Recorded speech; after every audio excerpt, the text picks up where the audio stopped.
Rosette को आखिरकार समझ आया कि वे उसे एक नाम देने की कोशिश कर रहे थे। सहायक ने कई सुझाव दिए, सभी को हेनरी ने खारिज कर दिया। यह दृश्य देखकर वो चुपके से मुस्कुराई। उसने सोचा था कि उसके विद्वान पिता को नामकरण में इतनी कम प्रतिभा होगी, लेकिन उनकी ये विचारशीलता ने उसके दिल को गर्म कर दिया। जैसे जैसे समय बीतता गया, उनकी चर्चा जारी रही। रोसेट सोफे पर सो गई थी। हेनरी ने उसे धीरे से उठाया और उसके कमरे में ले गए। खिड़की से गुजरते हुए उन्होंने बाहर खिले गुलाबों को देखा, जो WRA परिवार का प्रतीक थे, जिन्हें ग्रीष्म गुलाब कहा जाता था। उन्हें अपनी पत्नी याद आई, जो उन गुलाबों की तरह ही चमकदार थी। अपनी बेटी को धीरे से बिस्तर पर लिटाने के बाद हेनरी ने उसके बाल सहलाए। उसके सोते हुए चेहरे को देखकर उनका दिल अनायास पिघल गया। अच्छी नींद लो, रोसेट। ग्रीष्म गुलाब का एक और प्राचीन उपनाम था, रोसेट शार्लोट।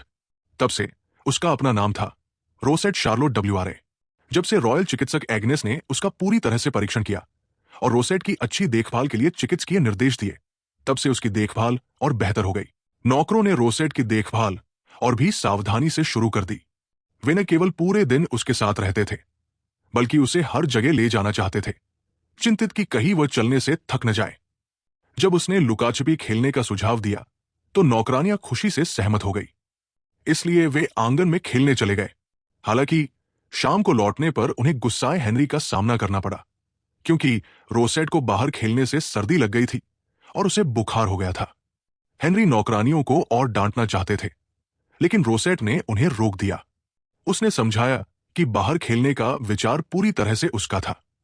हेनरी एक पल के लिए चुप रहे। हमारे क्षेत्र का तापमान तुम्हारे लिए वाकई कम है। ऐसे में मैं क्षेत्र का तापमान समायोजित कर देता हूं। फिर उन्होंने एक जादू शुरू किया। उनके बगल में खड़ा सहायक अत्यधिक चिंतित हो गया और याद दिलाया कि क्षेत्र पर जलवायु जादू का उपयोग करने से बड़ी समस्याएं हो सकती हैं। अगर तापमान अचानक बदल गया तो क्षेत्र के निवासियों को अनुकूलन का समय नहीं मिलेगा और आजीविका से जुड़े मुद्दे अनिवार्य रूप से उत्पन्न होंगे। हेनरी को इसकी परवाह नहीं थी। उनका मानना था कि मुआवजा देकर समस्या हल की जा सकती है। चिंतित सहायक को देखकर रोसेट ने सोचा कि उसे अपने पिता को रोकना होगा। उसने उनकी आस्तीन खींची और झिझकते हुए उन्हें पापा कहा। किसी ने पहले कभी उन्हें ऐसा नहीं बुलाया था, इसलिए हेनरी ठिठक गए। रोसेट ने डरते डरते कहा, क्या आप बस हमारे घर को थोड़ा गर्म कर सकते हैं? मैं वैसे भी सिर्फ आंगन में खेलती हूं। हेनरी ने तुरंत अपना जादू वापस ले लिया और उसे याद दिलाया कि अगर वो बाहर जाना चाहती है तो पहले उन्हें बता दे। उसने सिर हिलाया। हाँ पापा। उसे इस तरह संबोधित करते सुन हेनरी कुछ सेकंड के लिए स्तब्ध रह गए और फिर पहली बार मुस्कुराए। इस घटना के बाद बीमार रोसेट को गतिविधियों के लिए घर के अंदर ही रहना पड़ा। अचानक एक तितली ने उसका ध्यान खींचा। वो उसे पकड़ने के लिए हाथ बढ़ाई, लेकिन अचानक उसका पैर फिसला और वो दूसरी मंजिल की रेलिंग से गिर गई। चीखने से पहले ही उसे अपने पीछे एक लंबी आकृति महसूस हुई, जो उसे बचा रही थी। जब वे सुरक्षित रूप से नीचे उतरे तो पीछे से आवाज आई, मुझे खेद है, मैं बस मजाक करना चाहता था। मेरा इरादा तुम्हें खतरे में डालने का नहीं था। रोसेट पूरी तरह से स्तब्ध थी।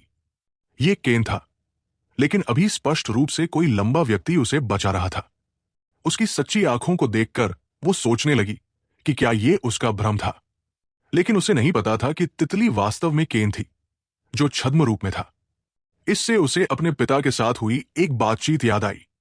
उसने पूछा था कि क्या हवेली में केन नाम का कोई काले बालों और लाल आंखों वाला युवक है। हेनरी तुरंत ईर्ष्या में आ गए और बोले कि हवेली में ऐसा कोई व्यक्ति नहीं है, और पूछा कि क्या केन ने उसके साथ कुछ किया है। रोसेट उस विषय को आगे बढ़ाने से इतनी डर गई थी, लेकिन चूंकि उसके पिता केन को नहीं जानते थे, वो निश्चित रूप से हवेली का अतिथि नहीं था और उसके पास निगरानी से बचने की क्षमता थी। उसने मन में उठा सवाल पूछा, तुम इंसान नहीं हो, है ना? केन ने बिना झिझक बताया कि वो एक परी है। रोसेट ने कल्पना की थी कि परियां ज्यादातर नुकीले कानों और 2 छोटे पंखों वाली होती है। उसने पहले कभी केन जैसी परी नहीं देखी थी। केन ने धैर्यपूर्वक समझाया कि परियों की कई तरह की प्रजातियां होती हैं और इस बात पर जोर दिया कि वो चाहे किसी भी तरह का हो, वो उसे कभी नुकसान नहीं पहुंचाएगा। उनकी पिछली मुलाकातों को याद करते हुए उसने वाकई हमेशा उसकी मदद की थी, इसलिए रोसेट ने अपनी सतर्कता कम कर दी। फिर वे ग्लास हाउस गए, जहां केन उसे घुमाने वाला था। रोसेट थोड़ा हिचक रही थी, क्योंकि उसके पिता ने कहा था कि झील में सीलबंद स्टिग्मा है। केन ने धीरे से उसका हाथ पकड़ा। चिंता मत करो, यहाँ की चीजें मुझसे डरती है, इसलिए तुम किसी खतरे में नहीं होगी। वे एक साथ ग्लास हाउस में चले। खूबसूरत बगीचे से कभी कभी अजीब चीजें निकलती थी। केन ने समझाया कि ये स्टिग्मा की उपप्रजातियां थी। इस दुनिया में स्टिग्मा राक्षस थे। कुछ जन्म से स्टिग्मा होते थे, जबकि अन्य उनकी सार तत्व को ग्रहण करके पुनर्जनन करते थे और स्टिग्मा में बदल जाते थे। जो इस परिवर्तन प्रक्रिया में असफल हो जाते थे, वे स्टिग्मा की उपप्रजातियां बन जाते थे। मूल रूप से डब्ल्यूजी क्षेत्र एक उजाड़, अत्यधिक ठंडा स्थान था। पिछले ड्यूक डब्ल्यूजी को शाही परिवार के साथ युद्ध में हार का सामना करना पड़ा था और उन्हें उजाड़ उत्तर में खदेड़ दिया गया था, जहां स्टिग्मा का आक्रमण सबसे गंभीर था। अप्रत्याशित रूप से डब्ल्यूआरए परिवार ने इस भूमि पर कब्जा कर लिया। साम्राज्य की स्टिग्मा के खिलाफ निगरानी दीवार बन गए और यहां तक कि स्टिग्मा की उप प्रजातियों को वश में करके शाही परिवार को डराने लगे। स्टिग्मा उप प्रजातियों की पृष्ठभूमि समझाने के बाद केन ने ग्लास हाउस का दौरा पूरा किया। आज का दौरा खत्म हुआ, अब वापस जाओ, कोई तुम्हें ढूंढ रहा है। जैसे ही रोसेट सोच रही थी कि कौन उसे ढूंढ रहा होगा, फिया आई और उसे सूचित किया कि उसके भाई लौट आए हैं। वो चिंतित होकर अध्ययन कक्ष में गई। जैसे ही वो अंदर दाखिल हुई, तीनों ने उसकी ओर देखा। उनकी नजरों तले वो घबरा गई। उसका सबसे बड़ा भाई सबसे पहले उसके पास आया और उसके सामने घुटनों पर बैठ गया। वो बहुत हद तक उनके पिता जैसा दिखता था, यहां तक कि उसका ठंडा भाव भी वैसा ही था। तुम इतनी छोटी हो, लेकिन तुम्हारी आंखें इतनी चमकीली हैं, उसने कहा और दोस्ताना मुस्कान के साथ उसका छोटा हाथ पकड़ा। उसने अभिवादन किया। हेलो, मैं तुम्हारा सबसे बड़ा भाई एबल हूं। मुझे वाकई तुम्हारी बहुत याद आई। उसके सीधे सादे भाव ने उसे क्षण भर के लिए बोलती बंद कर दी। ऊपर देखने पर उसे एक और जोड़ी आंखें गौर से घूरती दिखी। उसका दूसरा भाई कब उसके पास आ गया, उसे पता ही नहीं चला। मिलकर खुशी हुई। मैं तुम्हारा दूसरा भाई कैमिलन हूं। उसने हल्के से प्रयास करते हुए रोसेट को उठा लिया। उसका थोड़ा घबराया हुआ चेहरा देखकर कैमिलन ने चमकदार मुस्कान दी। उसने उसे गले लगाया, खुशी से इधर उधर घूमते हुए चिल्लाया, बहन, ये मेरी बहन है। उसका उत्साह संक्रामक था और रोसेट को भी ये महसूस हुआ। अकादमी में वे लोग हमेशा अपनी बहनों की शेखी बघारते रहते हैं, लेकिन मेरी बहन उनकी बहनों से कहीं ज्यादा प्यारी है। हेनरी उनके तीनों के पास आए और परिचय दिया। जैसा कि तुमने सुना, ये तुम्हारे दो भाई हैं।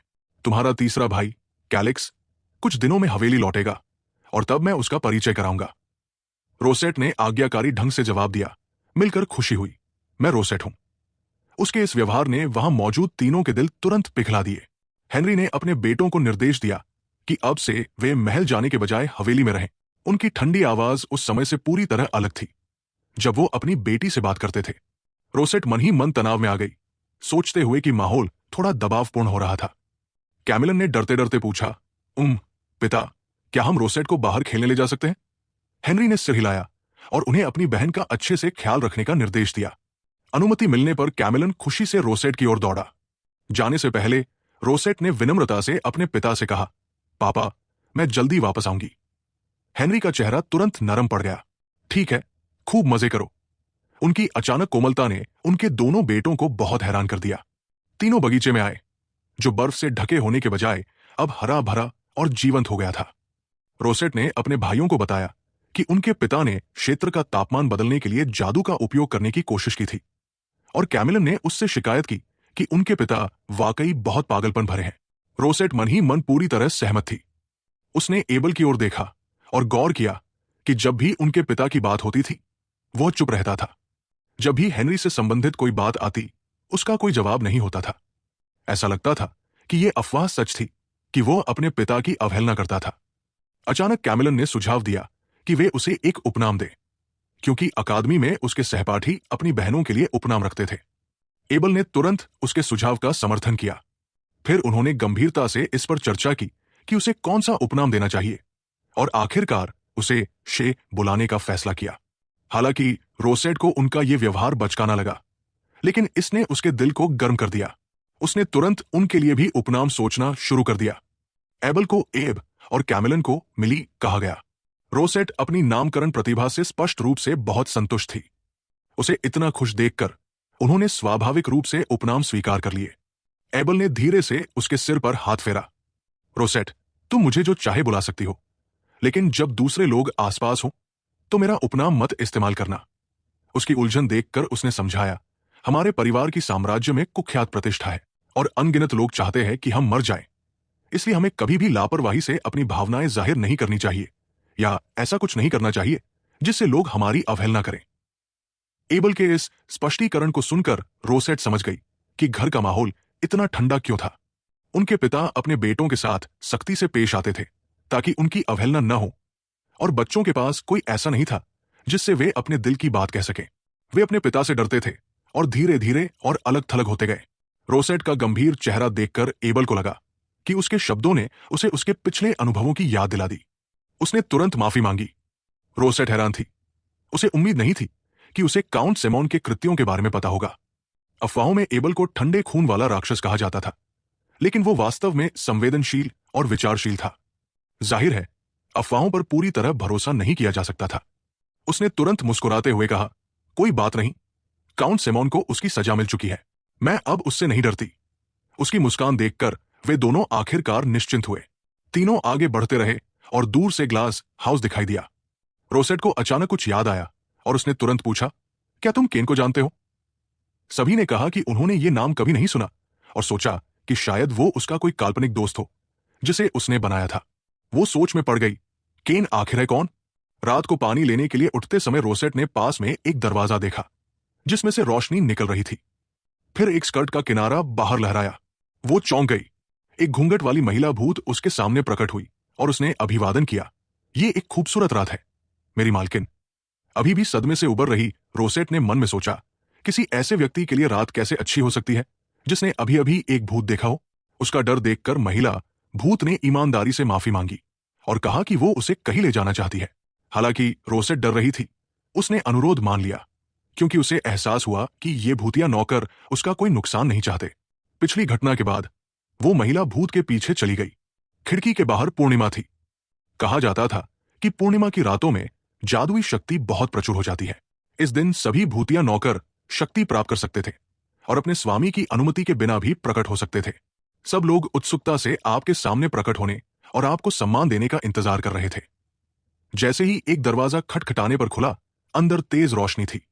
एक पंक्ति में नौकर उसके सामने सम्मानपूर्वक झुक रहे थे। अगुवाई कर रही महिला भूत एनाबेला थी, जो भूतिया नौकरों की गृह संचालिका थी।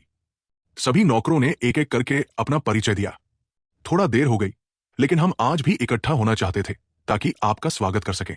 घर में आपका स्वागत है। फिर नौकरों ने संगीत बजाना शुरू किया।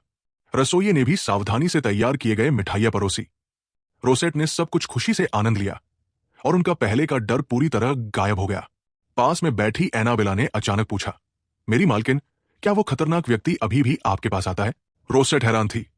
उनकी पिछली चेतावनियों को याद करते हुए उसने पूछा, क्या आप केन की बात कर रही हैं? जैसे ही ये नाम बोला गया, कमरा पूरी तरह शांत हो गया। एनाबेला ने गंभीर स्वर में कहा, उस भयंकर जानवर ने तुम्हें अपना नाम भी बता दिया। वो वाकई बहुत खतरनाक है। हालांकि मैं तुम्हें विस्तार से नहीं बता सकती, लेकिन तुम्हें वाकई उससे दोबारा नहीं मिलना चाहिए। रोसेट ने उलझन में पूछा, क्यों? केन आखिर है कौन? एनाबेला ने आगे कहा, हम सभी उसके पराजित प्रतिद्वंद्वी हैं, इसलिए हमने उसके साथ एक अनुबंध किया है। वो नहीं चाहता कि हम तुम्हें उसके बारे में ज्यादा बताएं, लेकिन मैं तुम्हें एक बात बता सकती हूं। मेरी मालकिन, कृपया उसकी आंखों को याद रखो। तभी अचानक दरवाजा जोर से खुला। हेनरी ठंडे स्वर में दरवाजे पर खड़े थे। तुम आधी रात को मेरी बेटी के साथ क्या कर रहे हो? रोसेट जल्दी से आगे बढ़ी और समझाया कि वे सिर्फ उसका स्वागत कर रहे थे। हेनरी ने अपनी बेटी को धीरे से उठाया।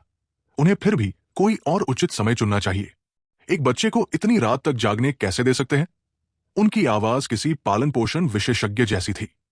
ऐसा लगता था कि डॉक्टर एग्नेस के पेरेंटिंग पाठ काफी प्रभावी थे। हेनरी उसे उसके कमरे में ले गए और उसके सिर पर हाथ फेरा। मुझे आज काम खत्म करना है, इसलिए मैं तुम्हें सुलाने के लिए रुक नहीं सकता। रोसेट ने उन्हें नरमी से देखा, उनकी पोशाक का कोना खींचा और उनके गाल पर गुड नाइट किस छोड़ा। हेनरी तुरंत शर्मा गए, पहली बार परिवार के प्रति स्नेह व्यक्त करते हुए। रोसेट भी शर्माते हुए अपना चेहरा ढक लिया। हेनरी ने धीरे से मुस्कुराते हुए कहा, धन्यवाद, शुभ रात रोसेट। वैसे कैलिक्स कल लौटेगा, तब मैं उसका परिचय कराऊंगा।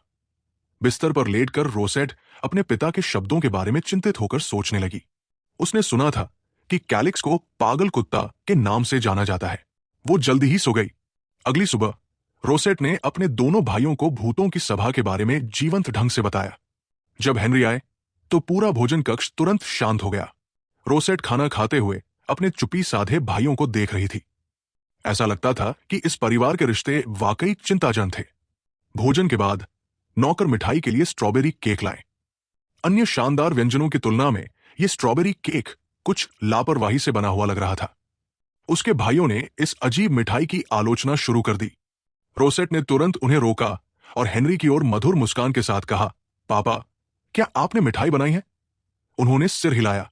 एक तरफ यह पिछली बार की तरह जहर की घटनाओं को रोकने के लिए था, दूसरी तरफ रोसेट खाने में कुछ हद तक नखरे करती थी, इसलिए हेनरी उनके लिए विशेष पेस्ट्री शेफ बन गए थे। एबल और कैमिलन इतने हैरान थे कि बोल ही नहीं पाए। रोसेट ने खुशी से अपने पिता के बनाए खाने का आनंद लिया। अचानक एक नौकर ने सूचना दी, स्वामी, युवा स्वामी कैलिक्स लौट आए हैं। फिर कैलिक्स अंदर आया। रोसेट को देखकर उसकी प्रतिक्रिया बहुत ठंडी थी। कैलिक्स ने तो यहां तक दिखावा किया कि वो नहीं जानता ये मूंगफली कौन है। इस उपनाम ने रोसेट को क्षण भर के लिए स्तब्ध कर दिया। वो कल्पना कर सकती थी कि वो मूंगफली की तरह कैसी दिखती होगी। कैमिलन ने तुरंत उसका बचाव किया। तू किसे मूंगफली कह रहा है? हमारी बहन बस नन्ही है। कैलिक्स ने उसकी बात अनसुनी की और हेनरी से सवाल किया, पिता, क्या आपने ध्यान से जांच की है कि वो वाकई हमारी रक्तरेखा की है? कहीं ऐसा तो नहीं कि कोई दूसरा परिवार हमारी शक्ति की लालच में नकली लड़की ले आया हो?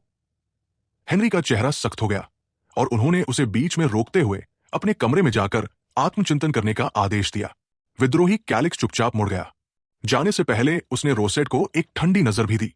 एबल और कैमिलन, डरते हुए कि कहीं उसे ठेस न पहुंचे, ने घोषणा की कि वे कैलिक्स को उसके लिए सबक सिखाएंगे। रोसेट ने जल्दी से हाथ हिलाकर कहा कि उसे कोई आपत्ति नहीं है, ताकि उनके गुस्से को शांत कर सके। कैमिलन अपनी समझदार बहन को गले लगाए बिना न रह सका। मन ही मन काउंट सेमोन को उसकी बहन के साथ दुर्व्यवहार के लिए 1000 बार सजा देने की सोच रहा था। रोसेट अब बिल्कुल उदास नहीं थी, क्योंकि वो इतने सारे प्यार से घिरी हुई थी। उस रात बिस्तर पर लेटे हुए उसने दिन में कैलिक्स के उसकी पहचान पर सवाल उठाने की बात को याद किया। उसे थोड़ा दुख हुआ, लेकिन वो उसे समझ सकती थी। आखिरकार वो 7 साल तक गायब रही थी। किसी के लिए भी उसकी अचानक वापसी को स्वीकार करना मुश्किल था। उसका ध्यान केन की ओर गया। उसे अभी भी उसकी पहचान नहीं पता थी और परिवार में किसी और ने उसे नहीं देखा था। शायद, जैसा कि उसके भाई ने सुझाया था, वो सिर्फ उसका काल्पनिक दोस्त था। तभी किसी ने दरवाजा खटखटाया। एबल अंदर आया और उसे एक परीक्षा पढ़ने की पेशकश की, जिससे ये सौहार्दपूर्ण और प्रेमपूर्ण दृश्य बन गया। हालांकि उसकी बिस्तर के नीचे राक्षसों की कहानी बच्चों के लिए स्पष्ट रूप से उपयुक्त नहीं थी। उसे थोड़ा डरा हुआ देखकर उसने आश्वासन दिया कि अगर वाकई कोई राक्षस हुआ तो वो निश्चित रूप से उसकी रक्षा करेगा। जल्द ही सुखद लेकिन डरावनी सोने की कहानी खत्म हो गई। उसके जाने के बाद रोसेट अकेले बिस्तर पर लेटी थी। अचानक बिस्तर के नीचे से एक धम की आवाज आई। वो तुरंत उछल पड़ी, बिस्तर के नीचे राक्षस की कहानी को याद करते हुए। वो बहुत डर गई थी। वो कांपते हुए बिस्तर पर बैठी थी। बिस्तर के नीचे कुछ नहीं होगा। क्या मुझे जांच के लिए देखना चाहिए? उसने बिस्तर के नीचे झुककर देखा। अचानक एक जोड़ी लाल आंखें दिखाई दी। वो आतंक में चीख पड़ी, जिसने पास के कमरे में हेनरी को चौंका दिया। जब वो कमरे में दौड़कर आया तो उसने अपनी बेटी को आंसुओं से भरी आंखों के साथ देखा। उसने रोती हुई लड़की को गले लगाया और उसके भाई भी दौड़कर आ गए। रोसेट अपने पिता से लिपट गई। सिसकियों को दबाते हुए उसने बताया कि बिस्तर के नीचे कुछ था। हेनरी ने तुरंत अपने बेटों को पूरी तरह तलाशी लेने का इंतजाम किया। पूरी खोज के बाद उन्हें कुछ नहीं मिला। उसने समझाया कि बिस्तर के नीचे चमकती लाल आंखों वाला एक राक्षस दिखाई दिया था। चारों नास्तिक पुरुष तुरंत ठिठक गए। एबल का चेहरा अपराधबोध से भरा था। मैंने उसे बस एक परीक्षा सुनाई थी। शायद उसने कहानी के राक्षस का सपना देखा हो। हेनरी ने भौहें चढ़ाई और उसे परेशानी पैदा करने के लिए डांटा। पहले से ही दूर का रिश्ता और तनावपूर्ण हो गया। रोसेट ने जल्दी से कहा कि वो खुश थी कि एबल ने उसे कहानी सुनाई थी, और अब जब सभी उसकी जांच करने आए थे, वो डर नहीं रही थी। पापा, एब, मिली और नन्हा कैलिक्स, धन्यवाद। जैसे ही उसने बोलना खत्म किया, कैलिक्स तुरंत भड़क उठा। तू किसे नन्हा कह रही है? मूंगफली। एबल अभी भी अपने अपराधबोध को छिपा नहीं सका और कहा कि वो अगली बार ऐसी डरावनी कहानियां नहीं सुनाएगा। हेनरी ने सीधे उसे बीच में रोकते हुए कहा कि अगली बार नहीं होगा। रोसेट बहुत चिंतित हो गई, क्योंकि वो नहीं चाहती थी कि उसके पिता और भाई के बीच का रिश्ता और खराब हो। अचानक उसे एक अच्छा विचार आया। वो झुकी और धीरे से एबल के माथे पर चुंबन दे दिया। धन्यवाद एब। एबल तुरंत शर्मा गया। रोसेट ने अपने पिता की ओर देखा और समझाया, ये एब की गलती नहीं थी। पापा, अगर आप उसे डांटेंगे तो मैं आपको फिर कभी चुंबन नहीं दूंगी। यह धमकी हेनरी के लिए वाकई विनाशकारी थी। उन्होंने तुरंत अपना चेहरा नरम किया और एबल को निर्देश दिया कि भविष्य में किताबें चुनते समय अधिक विचारशील रहें। कैमिलन भी चुंबन के लिए गिड़गिड़ाने लगा। कैलिक्स ने असहाय होकर उन्हें देखा, जो अपनी बहन के लिए पागल हो रहे थे। उसने आह भरी और चुपके से चला गया, चिंतित कि रोसेट डर सकती है। कैमिलन और एबल दोनों ने उत्साहपूर्वक उसे अपने साथ सोने का न्योता दिया। हेनरी ने कुछ नहीं कहा और बस उसे अपनी बाहों में और कस लिया। रोसेट ने उनका इशारा समझ लिया, इसलिए उसने अपने भाइयों का धन्यवाद किया और कहा कि वो अपने पिता के साथ सोना चाहती है। पापा सबसे अच्छे हैं, अगर मैं उनके साथ सोऊंगी तो मुझे बिल्कुल डर नहीं लगेगा। बिस्तर के नीचे राक्षस की घटना के बाद रोसेट अभी भी चमकती लाल आंखों को भूल नहीं पाई थी। हवेली में अपने सीमित जीवन अनुभव के आधार पर अगर कुछ अजीब होता था तो केवल एक ही संदिग्ध व्यक्ति था। इसलिए वो ग्लास हाउस गई और केन को पुकारने लगी। जैसी कि उम्मीद थी, केन जल्द ही उसके पीछे प्रकट हो गया। उसने मुस्कुराते हुए पूछा कि वो उसे क्यों ढूंढ रही थी। रोसेट ने सीधे मुद्दे पर आते हुए पूछा कि क्या वो कल रात का राक्षस था। केन ठिठक गया और फिर उसने अपनी परिचित मासूम मुस्कान दोबारा दिखाई। हालांकि तुम्हारी प्रतिक्रिया थोड़ी धीमी है, फिर भी मुझे खुशी है कि तुमने मुझे पहचान लिया। रोसेट ने उलझन में पूछा कि उसने उसे डराना क्यों चाहा। उसने हल्की निराशा के साथ जवाब दिया, मुझे बुरा लगा कि तुमने मुझे अपना काल्पनिक दोस्त कहा। रोसेट हैरान थी, क्योंकि ये शब्द उसने अपने कमरे में खुद से बुदबुदाए थे। उसे कैसे पता? के ने उसके चेहरे को सहलाया, मैं वाकई में मौजूद हूं। देखो, मैं अभी तुम्हारे सामने हूं, है ना? लेकिन मेरा इरादा तुम्हें रुलाने का नहीं था। मैं तुमसे माफी मांगता हूं। रोसेट ने उसके असामान्य रूप से ठंडे हाथों को महसूस किया और वे लाल आंखें फिर से उसे घूरती हुई सी लगी। रोसेट ने जल्दी से उसे धक्का देकर दूर किया और उसकी माफी स्वीकार की, लेकिन इस शर्त पर कि वो अपनी असली पहचान बताए।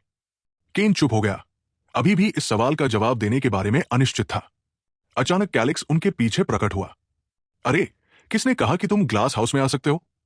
रोसेट पूरी तरह उलझन में थी। कोई भी केन को नहीं जानता था, तो कैलिक्स को कैसे पता?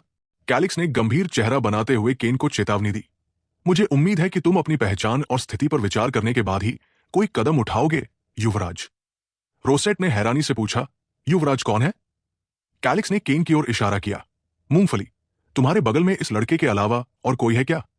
उसने अपने पास खड़े केन को देखा। वो हमेशा की तरह चमकदार मुस्कान दे रहा था। रोसेट को अभी भी विश्वास नहीं हो रहा था। उसने हैरानी में पूछा, क्या तुमने नहीं कहा था कि तुम एक परी हो?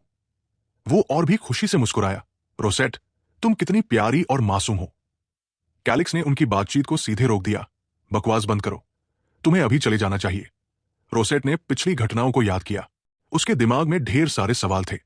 पहले भूतिया नौकरों की चेतावनी, फिर उसके द्वारा देखे गए सारे अजीब घटनाक्रम, और यह तथ्य कि पहले हवेली में किसी ने भी केन नाम के किसी व्यक्ति के बारे में नहीं सुना था।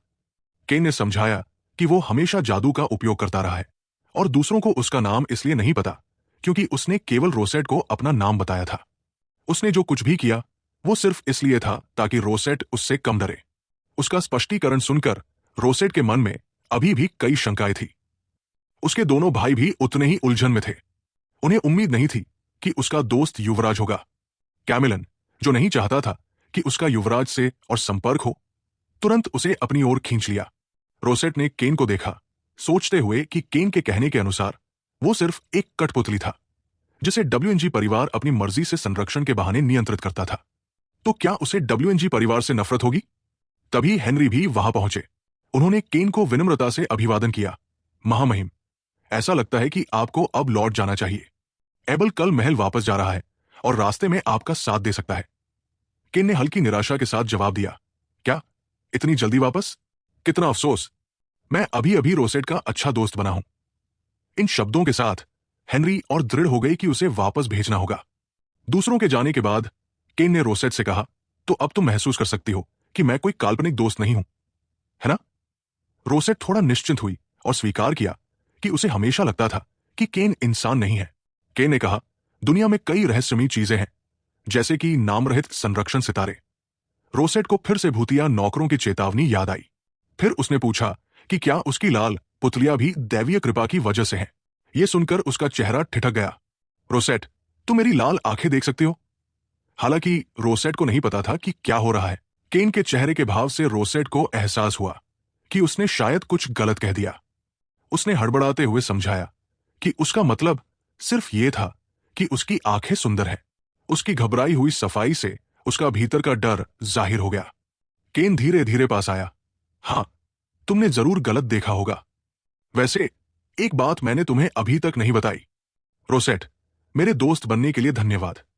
रोसेट डर के मारे पीछे हटी। केन ने बिना जवाब का इंतजार किए उसका हाथ पकड़ लिया। आगे भी हम अच्छे से मिलते रहेंगे। उसके सामने शाही महल था, जो ड्यूक की हवेली से कहीं अधिक विशाल और भव्य था। लेकिन रोसेट को इसे निहारने में कोई रुचि नहीं थी। वो अभी भी केन की पहचान के बारे में सोच रही थी। केन ने उत्साहपूर्वक उसे महल की हर चीज से परिचित कराया। यह शाही महल था। रोसेट के यहां होने की वजह कल की घटना थी। केन ने हेनरी के सामने उसे महल घूमने का न्योता दिया था।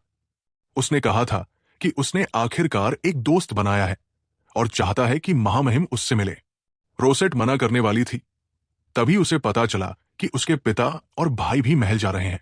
इस तरह 4 लोगों का उनका परिवार महल में पहुंचा और एबल नाइट ऑर्डर में लौट गया। महल में प्रवेश करते ही युवराज ने उन्हें सम्राट से मुलाकात के लिए ले जाया। स्वागत कक्ष इतना बड़ा था कि करीब पहुंचने पर ही वे सिंहासन पर बैठे सम्राट को स्पष्ट देख पाए। हेनरी ने अपने परिवार को सम्राट के सामने झुकने का नेतृत्व किया। सम्राट ने लापरवाही से हाथ हिलाकर बाकी सभी को कक्ष से बाहर कर दिया। केन ने रोसेट से कहा कि जो कुछ भी आगे होगा उससे ज्यादा हैरान न हो। बाकी लोगों के चले जाने के बाद सम्राट ने हेनरी को बुलाया और जल्दी से नीचे उतरते हुए शिकायत करने लगे कि मार्क्विस विल्टन फिर से उन्हें परेशान कर रहा है, जैसे कोई बच्चा चुगली कर रहा हो और मुंह फुला रहा हो। कक्ष में रोसेट को छोड़कर सभी इस तरह के दृश्यों के आदी लग रहे थे। अपने पिता को सम्राट को मार्क्विस विल्टन को सबक सिखाने का वादा करते देख रोसेट को आखिरकार समझ आया कि सम्राट वास्तव में कमजोर, अक्षम और अनिर्णायक व्यक्ति था। यह कहना कि ड्यूक WRA शाही परिवार को पीछे से नियंत्रित करने वाला कठपुतली मास्टर था, उससे ज्यादा सटीक होगा कि वो सम्राट का संरक्षक था। इस बीच केन उसके पास आया और उसे महल का दौरा करने का न्योता दिया। महल के बाहर रोसेट ने उससे पूछा कि क्या सम्राट हमेशा से ऐसा था। केन ने समझाया कि सम्राट, जो एक नौकरानी का बेटा था, ड्यूक WRA की वजह से सिंहासन पर बैठ सका था, इसलिए वो ड्यूक पर बहुत निर्भर था। उसका लहजा इतना सहज था जैसे वो किसी और के परिवार की बात कर रहा हो। बात करते करते वे एक प्रदर्शनी कक्ष में पहुंचे, जहां विभिन्न खजाने, मूर्तियां और ऐतिहासिक शाही चित्र रखे थे। रोसेट का ध्यान तुरंत एक चित्र पर गया। चित्र में एक सुनहरे बालों और नीली आंखों वाला लड़का था, लेकिन उसके मुंह के कोने पर हल्की सी मुस्कान किसी कारण से उसे अजीब तरह से परिचित लगी। उसने चित्र में मौजूद व्यक्ति की ओर इशारा करते हुए केन से पूछा कि वो कौन है, लेकिन केन ने ऐसा व्यवहार किया जैसे वो मजाक कर रही हो। तुम क्या बात कर रही हो? क्या वो मैं नहीं हूं? यह सुनकर वो वही ठिठक गई और बार बार उसकी तुलना चित्र के व्यक्ति से करने लगी, लेकिन उसे अभी भी वे पूरी तरह अलग अलग लोग लगे। अचानक उसके भीतर डर उमड़ पड़ा। केन ने मुस्कुराते हुए पूछा, क्या मैं तुम्हारी नजर में चित्र से अलग दिखता हूं? उसने उसका हाथ पकड़ा और कहा, रोसेट, क्या तुम वाकई मेरा असली रूप देख सकती हो? केन भी हैरान था कि वो वास्तव में उसे उसके असली रूप में देख सकती थी। रोसेट इतना डर गई कि उसने उसका हाथ छुड़ाया और मदद के लिए चीखते हुए बाहर भागी। अचानक वो कैलिक्स से टकरा गई। कैलिक्स ने तुरंत पूछा कि वो कहां थी, लेकिन केवल उसे अपने पीछे छिपते हुए देखा, जो कह रही थी, मुझे बचाओ। तभी उसने पास ही केन को देखा। कैलिक्स ने ठंडे स्वर में केन से पूछा कि क्या हुआ था। केन ने कहा कि उसने बस मजाक किया था। कैलिक्स ने डांटा कि वो WG परिवार की बच्ची के साथ खिलवाड़ करने की हिम्मत कैसे कर सकता है। अपनी बहन की रक्षा करते हुए उसने मुड़कर रोसेट को मूर्खतापूर्ण ढंग से शिकार बनने के लिए डांटा। इस बीच केन ने रोसेट से कहा, ऐसा लगता है कि आज सुलह की उम्मीद करना ज्यादा है, तो हम फिर कभी मिलेंगे। मैं वादा करता हूं, जब भी तुम मेरे बारे में सोचोगी, मैं तुमसे मिलने आऊंगा। उसे जाते देख रोसेट जमीन पर ढह गई। कैलिक्स ने उसे खींचकर उठाने की कोशिश की, लेकिन पाया कि वो बिल्कुल खड़ी नहीं हो पा रही थी। उसे जमीन पर लस्त देख कैलिक्स को थोड़ा दया आ गई। वह चुपचाप झुका और उसे अपनी पीठ पर चढ़ने का इशारा किया। रोसेट, जो उसके ठंडे व्यवहार की आदी थी, तुरंत प्रतिक्रिया नहीं दे पाई। कैलिक्स तुरंत शर्मिंदा और गुस्से में हो गया। अगर तुम नहीं चाहती तो बस मना कर दो। रोसेट ने जल्दी से कहा कि उसका मना करने का इरादा नहीं था। कैलिक्स ने सख्ती से चेतावनी दी कि वो आज उसे पीठ पर ले जाने की बात किसी को न बताए, और रोसेट ने तुरंत सहमति दे दी। माहौल थोड़ा हल्का होने पर उसने कैलिक्स से पूछा कि युवराज का असली नाम क्या है। कैलिक्स ने उदासीनता से जवाब दिया कि उसे नहीं पता, और रोसेट ने सोचा कि उसकी शख्सियत को देखते हुए वो वाकई किसी ऐसे व्यक्ति का नाम जानने की जहमत नहीं उठाएगा जिसमें उसकी रुचि न हो। कैमिलन कैलिक्स को रोसेट को पीठ पर ले जाते देख हैरान रह गया। रोसेट जल्दी से नीचे कूदी और समझाया कि कैलिक्स उसे इसलिए ले जा रहा था क्योंकि उसके पैर में दर्द था। एबल ने खुशी से उसे उठा लिया, जिससे उसका मूड बेहतर हो गया। हेनरी ने उसे जबरदस्ती एबल से ले लिया। यहां सारा काम हो गया है, अब घर चलते हैं। हालांकि पिता द्वारा सार्वजनिक रूप से गोद में उठाया जाना थोड़ा शर्मनाक था, उनकी गोद ने रोसेट को बहुत सुरक्षित महसूस कराया। फिर उसने हेनरी से पूछा कि क्या वे युवराज का नाम जानते हैं। हेनरी ने भी कहा कि उन्हें नहीं पता। उनका लहजा इतना सहज था, जैसे कि यह न जानना पूरी तरह सामान्य बात हो।